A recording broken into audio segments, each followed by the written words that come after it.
Hello guys, welcome back to the editorial session. So இன்னைக்கான editorial analysis எதை பத்தி கொடுத்திருக்காங்கன்னு சொல்லிட்டு பார்த்தோம்னா ஃபர்ஸ்ட்ல வந்து ஒரு வெஸ்ட் பெங்கால் எலெக்ஷன் வந்துச்சு. நம்ம அந்த ஒரு கான்ட்ரவர்சியா போயிட்டு இருக்குன்னு சொன்னோம். இந்த மாதிரி சென்ட்ரல் கவர்மெண்ட் வந்து மிலிட்டரி ஃபோர்ஸஸை அங்கே டிப்ளாய் பண்ணியிருக்காங்க அப்படின்ற மாதிரி பார்த்தோம் இல்லையா. ஸோ அதை பற்றின ஒரு நியூஸ் தான் ஃபர்ஸ்ட் எடிட்டோரியலில் கொடுத்துருந்தாங்க. செகண்ட் எடிட்டோரியலில் என்ன ஆகிருக்கு அப்படின்னு சொல்லிட்டு பார்த்தோம்னா வெஸ்ட் பேங்க், அதாவது வேர்ல்டோட வெஸ்ட் சைடில் இருக்கிற கண்ட்ரீஸில் வந்து பல பிரச்சனை போய்கிட்டு இருக்கு. அதுதான் ஸ்பிராலிங் வயலன்ஸ்னு கொடுத்துருக்காங்க. ஸ்பைரலிங் வயலன்ஸ்னா ட்விஸ்டட் வயலன்ஸ். ஸ்பைரல்னா என்னது? ட்விஸ்ட் ஆகிருக்கு. So twisted violence. ஸோ நம்ம ரெண்டு எடிட்டோரியலுமே பார்ப்போம். இப்போ செகண்ட் எடிட்டோரியல் என்ன கொடுத்துருக்காங்கன்னு சொல்லிட்டு சொல்கிறேன். Without a freeze on Israeli settlements violence in west bank will continue. So Israel அவங்கள வந்து செட்டில் பண்ணாமல் இருந்தோம் அப்படின்னா அவங்கள ஃப்ரீஸ் பண்ணாத வரைக்கும் வெஸ்ட் பேங்க்கில் வயலன்ஸ் வந்து கண்டினியூ தான் ஆக போகுது. West Bank in the sense வெஸ்ட்டில் இருக்கிற கண்ட்ரீஸை தான் மென்ஷன் பண்ணியிருக்காங்க. And Israeli raid in Jenin with combat helicopters that killed 7 Palestinians, a gun attack by 2 Palestinians at an Israeli settlement in Eli that killed 4, and a rampage of an Arab village by Israeli settlers in which 1 Palestinian was killed and several others were injured. So என்ன சொல்லியிருக்காங்க அப்படின்னு சொல்லிட்டு பார்த்தோம்னா Palestinians அவங்கள வந்து கொலை பண்ணியிருக்காங்க, ஓகேவா, கில் பண்ணியிருக்காங்க. இஸ்ரேலில் வந்து ஒரு ரைட் மாதிரி போய் ஹெலிகாப்டர் வச்சு கில் பண்ணியிருக்காங்க. அதுக்கப்புறம் கன்ஸ் வச்சு அட்டாக் பண்ணி கில் பண்ணியிருக்காங்க. அதுக்கப்புறம் அரேப் வில்லேஜில் நடந்த ஒரு ஃபைட்லையும் பலஸ்தீனன்ஸை வந்து கில் பண்ணியிருக்காங்க, ஓகேவா. ஸோ அதை பற்றி தான் அதில் கொடுத்துருக்காங்க. That occupied West Bank witness the sharp escalation in violence this week and that is a reminiscent of waves of attack and counter attacks during the second intifada. So என்ன சொல்லியிருக்காங்க அப்படின்னு சொல்லிட்டு பார்த்தோம்னா வெஸ்ட் பேங்க் இப்போ வந்து ஒரு ஷார்ப்பான violence, அதாவது escalation in violence, ஒரு சடனான ஒரு இன்க்ரீஸ், வயலன்ஸில் வந்து ஒரு இன்க்ரீஸை பார்த்துருக்கு வெஸ்ட் பேங்க் அப்படின்னு சொல்லியிருக்காங்க. அண்ட் வந்து இது எதை ரிமைனிசன்ட் பண்ணுது, ரிமைனிசன்ட் இந்த சென்ஸ் எதை ரிமைண்ட் பண்ணுது அப்படின்னு சொல்லிட்டு பார்த்தோம்னா waves of attacks and counter attacks during the second intifada. So second intifada அப்படின்னு மென்ஷன் பண்ணியிருக்காங்க. இன்டிஃபாடா அப்படின்னா என்ன அப்படின்னு சொல்லிட்டு பார்த்தோம்னா, ஸோ இன்டிஃபேடானா அப்ரைசிங் ரிபேலியன் அர்த்தம், ஓகேவா. ஸோ ஒரு ரிபேலியனை செகண்ட் இன்டிஃபேடா அப்படின்னு மென்ஷன் பண்ணியிருந்தாங்க.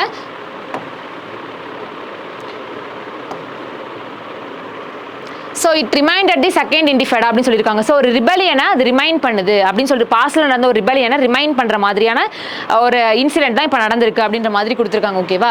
as Israel tightens its grips over the West Bank where Jewish settlements have gradually mushroomed. So Israel என்ன பண்ணுறாங்க அப்படின்னு சொல்லிட்டு பார்த்தோம்னா வெஸ்ட் பேங்க்கில் அவங்களோட கிரிப்பை வந்து டைட்டாக கொடுக்குறாங்க. அங்கே வந்து யார் அதிகமான பீப்புள் இருக்கான்னு பார்த்தோம்னா ஜூயிஷ் கம்யூனிட்டியை சேர்ந்த ஜூ இருக்காங்களே, ஜூ அவங்க வந்து அதிகமாக இருக்காங்க. தே ஹவ் மஷ்ரூம்ட் அப்படின்னா கிராஜுவலி மஷ்ரூம்னா தேர் கிராஜுவலி ஸ்ப்ரெட்டட், ஓகேவா. அங்கே நிறைய பேர் அவங்க தான் இருக்காங்க, அந்த கம்யூனிட்டியை சேர்ந்தவங்க தான் இருக்காங்க. New local Palestinian resistance group such as the Jenin brigade has emerged. So ஒரு நியூ லோக்கல் ரெசிஸ்டன்ஸ் குரூப்பும் அங்கே இருக்காங்க. மேஜர் ஆஃப் த பீப்புள் வந்து ஜூவிஷ் பீப்புளாக இருக்காங்க, ஓகேவா. Carrying out attacks on Israeli soldiers and settlers using homemade weapons and low tech bombs. So என்ன பண்ணுறாங்க அப்படின்னா வந்து அந்த குரூப்பில் என்ன பண்ணுறாங்கன்னா இஸ்ரேல் சோல்ஜர்ஸுக்கு அகைன்ஸ்டாக வந்து ஹோம்மேட் வெப்பன்ஸை வச்சு தாக்குதலை பண்ணுறாங்க அப்படின்ற மாதிரி கொடுத்துருக்காங்க, ஓகேவா. So Jenin in the northwest bank has emerged as the hotbed of violent Palestinian resistance. So Jenin அப்படின்ற வந்து வெஸ்ட் பேங்க்ல இருக்கிற ஒரு இடம். அங்க வந்து என்ன ஆகுது அப்படி சொல்லிட்டு பார்த்தோம்னா அது ஒரு வயலன்ஸுக்கு ஒரு ஹாட் பெட்டா அமைஞ்சிருக்கு, ஓகேவா. ஸோ அங்க வந்து வயலன்ஸ் நிறைய நடக்குது அந்த மாதிரி கொடுத்துருக்காங்க. இஸ்ரேல் கேரிஸ் அவுட் ரைட்ஸ் இந்த region almost on daily basis. So Israel என்ன பண்றாங்க, ரைட்ஸ் வந்து டெய்லியுமே அந்த ஏரியாவில் போய்கிட்டு இருக்காங்க. So according to the UN, Israel has killed 114 Palestinians. So என்ன சொல்லியிருக்காங்கன்னா யூஎனோட ரிப்போர்ட் படி, யுனைடெட் நேஷன்ஸோட ரிப்போர்ட் படி எடுத்தோம் அப்படின்னா இஸ்ரேல் வந்து ஒரு 114 பலஸ்தீனன் பீப்புளை வந்து கொண்டிருக்காங்க. அதில் வந்து சிவிலியன்ஸ், மிலிட்டன்ஸ் எல்லாமே இருக்காங்க. அப்படின்னா சிவில் சர்வீஸ் கொடுக்குறவங்க, மிலிட்டரி சர்வீஸ் கொடுக்குறவங்க, சோல்ஜர்ஸ், பொலிட்டீஷியன்ஸ் எல்லாமே அதில் இன்வால்வ் ஆகியிருக்காங்க. ஸோ இந்த west bank while at least 19 Israelis have fallen to Palestinian attacks. So at least 114 பேரை கொண்டுட்டாங்க, 19 people கிட்ட வந்து அட்டாக்கும் பண்ணியிருக்காங்க அந்த மாதிரி கொடுத்துருக்காங்க.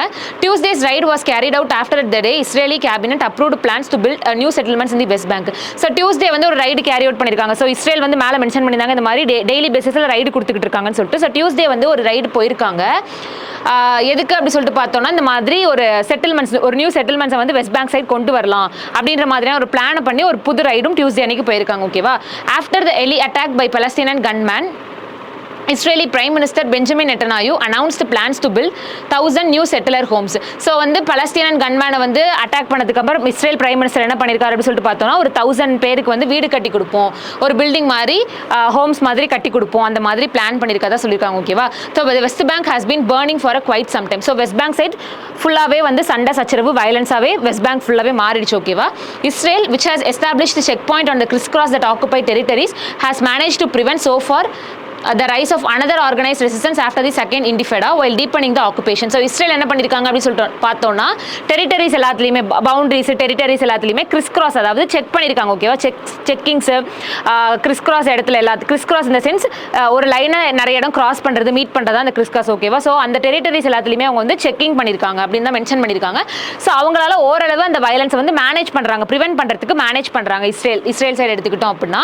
as hopes for the political solution வேண்டு என்ன சொல்லியிருக்காங்க அப்படின்னு பார்த்தோம்னா பொலிட்டிக்கல் பீப்புள் வந்து இதை கண்டிப்பா இதுக்கு ஒரு வயலன்ஸுக்கு ஒரு சொல்யூஷனை கொடுப்பாங்க அப்படின்ற நம்பிக்கை ஃபுல்லாவே வேன் ஆகிருச்சுன்னு சொல்லியிருக்காங்க. வேண்ட் அப்படின்னா என்ன அப்படின்னு சொல்லிட்டு பார்த்தோம்னா டிக்ரீஸ் ஆகிருச்சு ஓகேவா. ஸோ பொலிட்டிக்கல் சொல்யூஷன் அந்த ஹோப்ஸ் வந்து பாலிடிக்ஸ் மேலே இந்த நம்பிக்கையே குறைஞ்சிருச்சு. Palestinians began launching isolated often suicidal knife attacks against Israeli soldiers. So என்ன பண்ணிட்டாங்க பலஸ்தீனியன்ஸ் எல்லாமே தனிச்சு வந்து அவங்களாவே இஸ்ரேலி சோல்ஜர்ஸ்க்கு அகேன்ஸ்ட் வயலன்ஸை ஸ்டார்ட் பண்ண ஆரம்பிச்சிட்டாங்க. பொலிட்டிக்கலை நம்பாம அவங்கள தானாவே வந்து வயலன்ஸை ஸ்டார்ட் பண்ண ஆரம்பிச்சிட்டாங்க. அதை தான் கொடுத்துருக்காங்க. பட் இந்த latest phase of violence local Palestinian groups are carrying out bigger attacks and in retaliation Israel would rain fire on Palestinian villages. So என்ன பண்ணிருக்காங்க பலஸ்தீனனுக்கும் இஸ்ரேல் சோல்ஜர்ஸ்க்கும் தான் பிரச்சனையே. லேட்டஸ்ட் ஃபேஸ் ஆஃப் வயலன்ஸ் இப்போ ரீசெண்டாக நடக்கிற வயலன்ஸ்ல என்ன பண்றாங்கன்னு சொல்லிட்டு பார்த்தோம்னா பலஸ்தீனியன் குரூப்ஸ் என்ன பண்றாங்களா பிக்கர் அட்டாக்ஸை பண்றாங்க பெரிய பெரிய தாக்குதலை பண்றாங்க. அண்ட் இன் ரீட்டாலியேஷனா ரிவெஞ்சுக்காக இஸ்ரேல் என்ன பண்றாங்க ஃபயர் பண்றாங்க would rain fire on Palestinian villages. கொளுத்தி விட்டுறாங்க பலஸ்தீனியன் வில்லேஜஸ் எல்லாத்தையுமே ஃபயர் பண்ணி விட்டுறாங்க. And demolish the houses of attackers. So யாரெல்லாம் இஸ்ரேல் சோல்ஜர்ஸை தாக்குனாங்களோ அந்த அட்டாக்கர்ஸோட ஹவுசஸை வந்து ஃபயர் பண்ணி விடுறாங்க. அப்ளேஸ்னு ஒரு டேர்ம் படிச்சோமா அப்ளேஸ்னா ஃபயரிங் பில்டிங்ஸ். ஸோ அப்ளேஸ் பண்ணி விட்டுறாங்க வித் இம்ப்யூனிட்டி ஓகேவா. ஸோ ஒரு இரக்கமே இல்லாம அவங்க வந்து இந்த மாதிரி கொளுத்தி விட்டுறாங்க வீடு அப்படின்னு கொடுத்துருக்காங்க. The Palestinians are divided with Fatah controlling the West Bank and Islamist Hamas ruling Gaza. So Palestinians வந்து ரெண்டா பிரிஞ்சிருக்காங்க. யாருன்னு சொல்லிட்டு பார்த்தோம்னா வெஸ்ட் பேங்கை கண்ட்ரோல் பண்றது ஃபாட்டான்னு கொடுத்துருக்காங்க. அப்புறம் இஸ்லாமிஸ்ட் ஹமாஸ் அவங்க வந்து காசாவை ரூல் பண்ற மாதிரி கொடுத்துருக்காங்க ஓகேவா. ஸோ அந்த டூ செக்மெண்ட்ஸ் வந்து வெஸ்ட் பேங்க் அண்ட் காசா அதை இவங்க வந்து இண்டிவிஜுவலா ரூல் பண்ணிட்டு இருக்காங்க அப்படி கொடுத்துருக்காங்க. The Arab world which one supported the Palestinian aspiration for nationhood is now focused on improving ties with Israel. So Arab world வந்து ஒரு டைம் என்ன பண்ணிருக்காங்கன்னா பலஸ்தீன் கூட டைஸ் வச்சிட்டு இருந்தவங்க இப்போ இஸ்ரேல் கூட டைஸ் வச்சுக்க ட்ரை பண்ணிட்டு இருக்காங்கன்னு கொடுத்துருக்காங்க. The US and Europe who are sending billions of dollars and some of their most advanced weapons to Ukraine to help it fight Russia hardly raise a voice when Israeli troops are killing Palestinians in the occupied territories every day. So என்ன சொல்லியிருக்காங்க யூஎஸ்ஏயும் யூரோப்பையும் நீங்க என்ன பண்ணிருக்கீங்க advanced weapons வந்து உக்ரைனுக்கு கொடுத்து ரஷ்யாவை help பண்ணீங்க ரஷ்யாவுக்கு அகைன்ஸ்டா உக்ரைனுக்கு ஹெல்ப் பண்ணிருக்காங்க. ஸோ அந்த கண்ட்ரீஸ்லாம் இப்போ என்ன பண்றாங்கன்னா இஸ்ரேலி ட்ரூப்ஸ்க்கு அகைன்ஸ்டா அவங்க வாய்ஸை கொடுக்குறாங்க. இந்த மாதிரி வந்து பலஸ்தீனுக்கு அகைன்ஸ்டா அவங்க வாய்ஸை கொடுக்குறாங்க. இஸ்ரேலி ட்ரூப்ஸ் வந்து இந்த மாதிரி ஏன் வந்து மெர்சிலஸா கொலை பண்றீங்க அப்படின்ற மாதிரி யூஎஸும் யூரோப்பும் வந்து இஸ்ரேல் குரூப்ஸை கொஸ்டின் பண்ற மாதிரி இந்த இடத்துல கொடுத்துருக்காங்க ஓகேவா.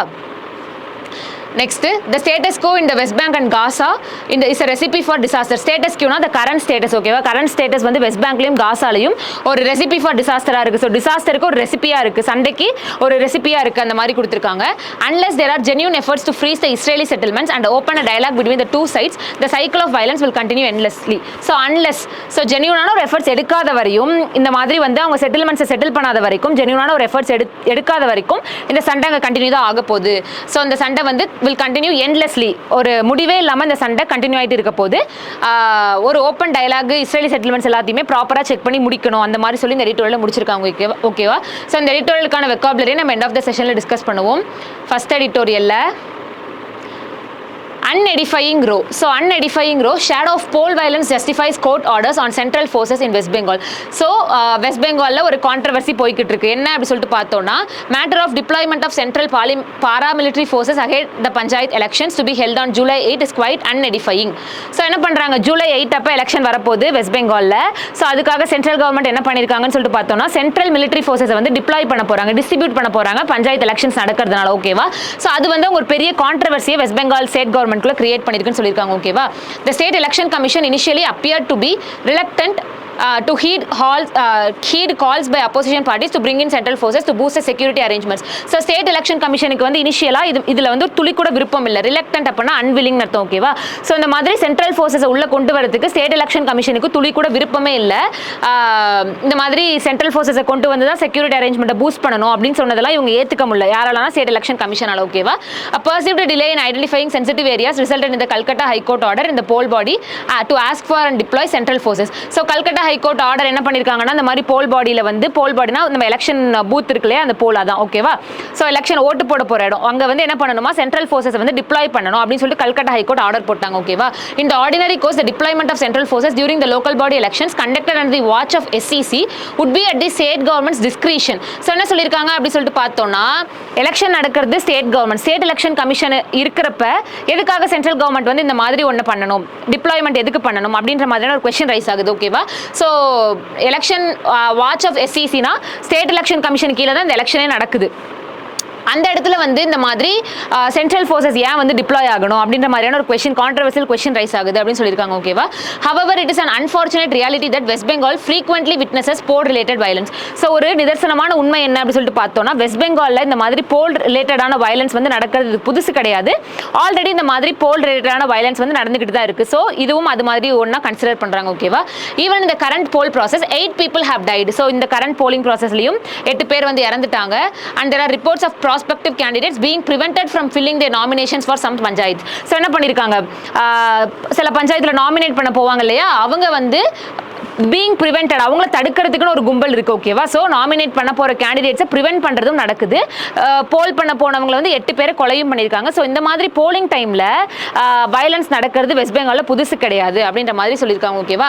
In these circumstances it would be have been in the fitness of things for the state election commission to requisition central forces on its own if the state even if the state government had some grievance over its discretion being overruled by the high court order.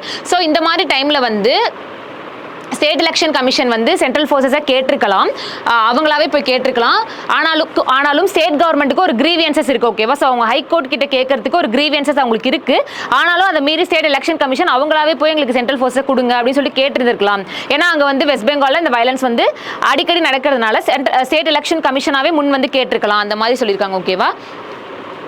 However, the State Election Commission, which ought to have had no misgivings about it, joined the government in approaching the Supreme Court of India against the order. So என்ன பண்ணிருக்காங்க அப்படி சொல்லிட்டு பார்த்தோம்னா state election commission வந்து supreme court அதாவது government கூட சேர்ந்து supreme கோர்ட்டுக்கு அகைன்ஸ்டா போயிட்டு இதை பத்தி கேட்டிருக்காங்க ஓகேவா. The government affirmed the High Court's directives, noting that the core issue was free and fair elections. So the court என்ன பண்ணிருக்காங்க அப்படி சொல்லிட்டு பார்த்தோம்னா ஒரு எலெக்ஷனோட மோட்டோ என்ன அப்படின்னு பார்த்தோம்னா ரொம்ப ஃப்ரீ அண்ட் ஃபேராக நடக்கணும். எலெக்ஷன்ஸ் வந்து உண்மையாகவும் ஃப்ரீயாகவும் நடக்கணும். அங்கே வந்து எந்த ஒரு பிரச்சனையும் வரக்கூடாது. ஸோ அந்த ஒரு மோட்டோவை தான் சுப்ரீம் கோர்ட்டும் சரி ஹை கோர்ட்டும் சரி ஸ்ட்ரெஸ் பண்ணிக்கிட்டே இருக்காங்க ஓகேவா. அதை தான் இந்த இடத்துல சொல்லியிருக்காங்க. அவங்களோட கோர் இஷ்யூ என்ன அப்படின்னு சொல்லிட்டு பார்த்தோம்னா முக்கியமான விஷயம் என்னன்னா எலெக்ஷன்ஸ் வந்து ஃப்ரீ அண்ட் ஃபேராக நடக்கணும் ஓகேவா. Moreover, the whole state was going to vote on a single day for nearly 74,000 seats. So மொத்தமா ஒரு 74,000 சீட்ஸ்க்கு வந்து ஓட் பண்ண போறாங்க. And given the higher number of seats and the polling booths, the directions were justified. So ஒரு higher number of seats இருக்கிறதுனால higher number of polls இருக்கும். அதுக்கு ஏத்த மாதிரி directionsம் justify பண்ணிருக்காங்க. இந்த ரூல்ஸ் எல்லாம் ஃபாலோ பண்ணணும், certain norms எல்லாம் போட்டுருக்காங்க ஓகேவா. அதுதான் சொல்லிருக்காங்க.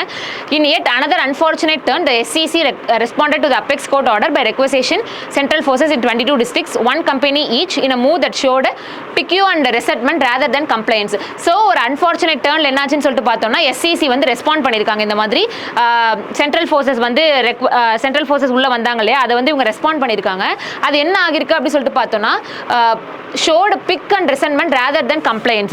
So அந்த சென்ட்ரல் ஃபோர்ஸஸ் உள்ள வந்தது ஒரு கம்ப்ளைண்ட்ஸ் ஒரு சப்போர்ட் இல்லாம அவங்களுக்குள்ள ஒரு வயலன்ஸை கிரியேட் பண்றதுக்கு ஒரு காரணம் ஆயிடுச்சு. பிக் அண்ட் ரிசென்ட்மெண்ட் அப்படின்னா ஒரு ஃபைட் ஒரு இரிட்டேஷன் அர்த்தம் ஓகேவா. ஸோ கம்ப்ளைண்ட்ஸ்க்கு பதிலாக என்ன அங்கே நடக்குதுன்னு சொல்லிட்டு பார்த்தோம்னா தே ஷோட் மோர் பிக் அண்ட் ரெசென்ட்மெண்ட் கொடுத்துருக்காங்க. பிக் அண்ட் ரெசென்ட்மெண்ட் அப்படின்னா என்ன அப்படின்னு பார்த்தோம்னா இரிட்டேஷன் அர்த்தம் ஓகேவா.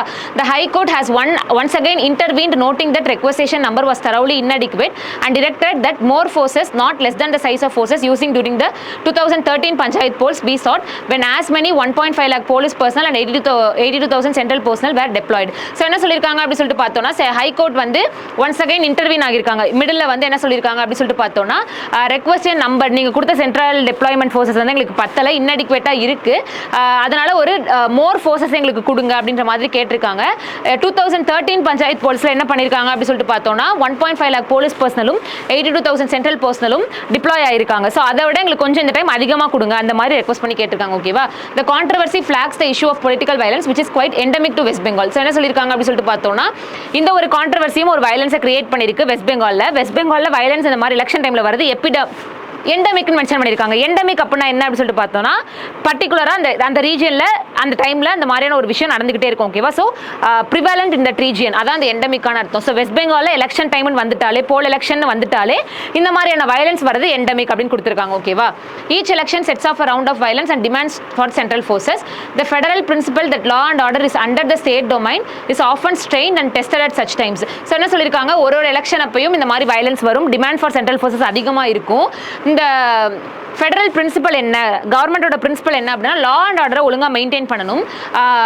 லா அண்ட் ஆர்டரை வந்து இந்த மாதிரியான சிச்சுவேஷனில் டெஸ்ட் பண்ணுவாங்க, நிறைய ஸ்ட்ரெஸ் கொடுப்பாங்க, நிறைய டெஸ்ட் பண்ணுவாங்க. இந்த மாதிரி எலெக்ஷன் டைமில் லா அண்ட் ஆர்டர் எப்படி இருக்குது அப்படின்றது நிறைய டைம் டெஸ்ட் பண்ணுவாங்க. The High Court had ordered a CBI investigation into incidents of serious violence after the last assembly election in 2021. So High Court என்ன பண்ணியிருக்காங்க, சிபிஐ இன்வெஸ்டிகேஷன் ரெக்வஸ்ட் பண்ணியிருக்காங்க. இந்த மாதிரி 2021 எலெக்ஷன் அப்போ நடந்த கேசஸ் எல்லாத்தையுமே சிபிஐ இன்வெஸ்டிகேட் பண்ணால் நல்லாயிருக்கும் அப்படின்ற மாதிரி High Court வந்து ஆர்டர் போட்டாங்க. ஓகேவா? A truly independent election watchdog and a sense of responsibility among all political parties are necessary. So ஒரு truly independent election watchdog, அதாவது election watchdogனா ஒரு சர்வைலன்ஸ்னு வச்சுக்கோங்களேன், ஒரு விஜிலண்டா, ஒரு வாட்ச்ஃபுல்லாக இருக்கிறது அந்த வாட்ச்டாக். ஓகேவா? ஸோ இண்டிபெண்டான எலெக்ஷன் வாட்ச்டாகாக இருக்கணும், யாரையுமே டிபெண்ட் பண்ணி இருக்கக்கூடாது, இவங்களுக்கு வந்து சப்போர்ட் பண்ணுற மாதிரி இருக்கக்கூடாது, பார்ஷியலாக இருக்கக்கூடாது. ஓகேவா? பயஸ்டாக இல்லாமல் ஒரு இண்டிபெண்டான எலெக்ஷன் வாட்ச்டாக எல்லா பொலிட்டிக்கல் பார்ட்டிஸும் ஆக்ட் பண்ணணும். ஸோ ஓகேவா?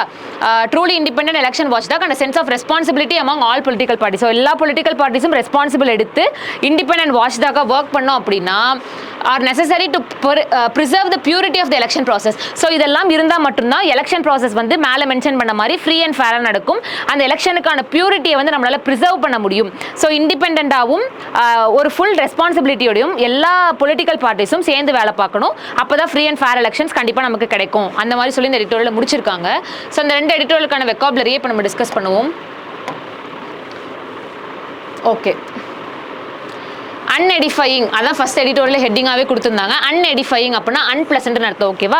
ஸோ ஒரு சேடான ஒரு நியூஸ், ஒரு சோகமான ஒரு விஷயம். ஓகேவா? அன்எடிஃபையிங் இஸ் அன்பிளசன்ட். பிளசன்ட்னா ரொம்ப பீஸ்ஃபுல், ரொம்ப ஹாப்பியாக இருக்குது. ஸோ அன்பிளசன்ட் அப்படின்னா ஒரு வயலன்ஸ், ஒரு சேடாக இருக்குது. ஓகேவா? So unedifying is unpleasant. Reluctant அப்படின்னா விருப்பம் இல்லாமல், அன்வில்லிங்காக இருக்கிறது தான் ரிலக்டன்ட். ஓகேவா? ஸோ ரிலக்டன்ட் அப்படின்னா அன்வில்லிங்னு அர்த்தம். டிஸ்கிரீஷன் அப்படின்னா கேர், அப்படி இல்லைன்னா காஷன் அர்த்தம். ஓகேவா? கேர் அண்ட் காஷன், எச்சரிக்கையாக இருக்குது. ஓகேவா? டிஸ்கிரிஷன் அப்படின்னா கேர், அப்படி இல்லைன்னா காஷன் அர்த்தம். ஓகேவா? ரெக்வெஸ்ட் அப்படின்னா சேம் அதில் இருக்கிற மாதிரி தான் ரெக்வெஸ்ட். ஓகேவா? ஸோ ரெக்வெஷனிங் அப்படின்னா ரெக்வெஸ்ட் பண்ணி கேட்கறது தான் ரெக்வெஷனிங். ஓகேவா?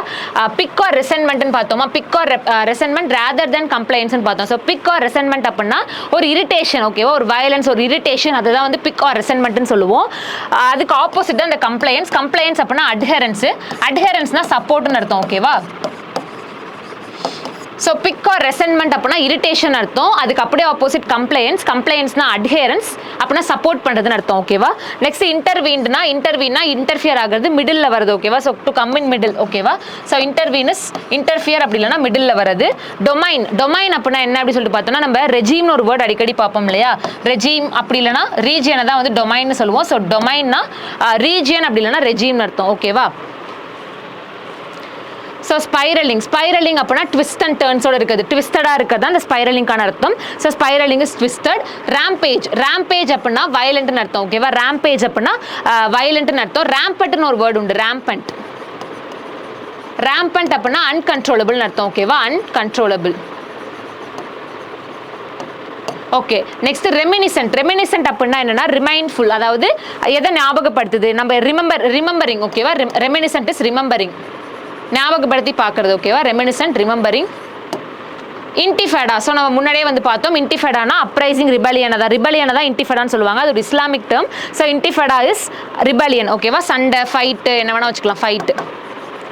ஸோ வேண்டுன்றது ரொம்ப இம்பார்ட்டன்ட். வேண்ட் அப்படின்னா டிக்ரீஸ் ஆகிறது, டிமினிஷ் ஆகிறது, குறையிறது, டெமாலிஷ் ஆகிறது, என்ன வேணா வச்சுக்கலாம். ஸோ வேண்டுங்கிறது ஒரு நெகட்டிவ் வேர்ட், டிக்ரீஸ் ஆகிறது. ஓகேவா? ஸோ நெக்ஸ்ட் ரிட்டாலியேஷன் அப்படின்னா ரிவெஞ்ச் எடுக்கிறது. ஓகேவா? பழி வாங்குறது அந்த ரிட்டாலியேஷனுக்கான அர்த்தம். So retaliation is taking revenge. So last word இம்பியூனிட்டினா லிபர்ட்டி, எக்ஸம்ஷன் ஃப்ரம் பனிஷ்மெண்ட்லேருந்து விடுவிக்கிறது தான் அந்த இம்பியூனிட்டிக்கான அர்த்தம். Exemption from punishment. ஓகேவா?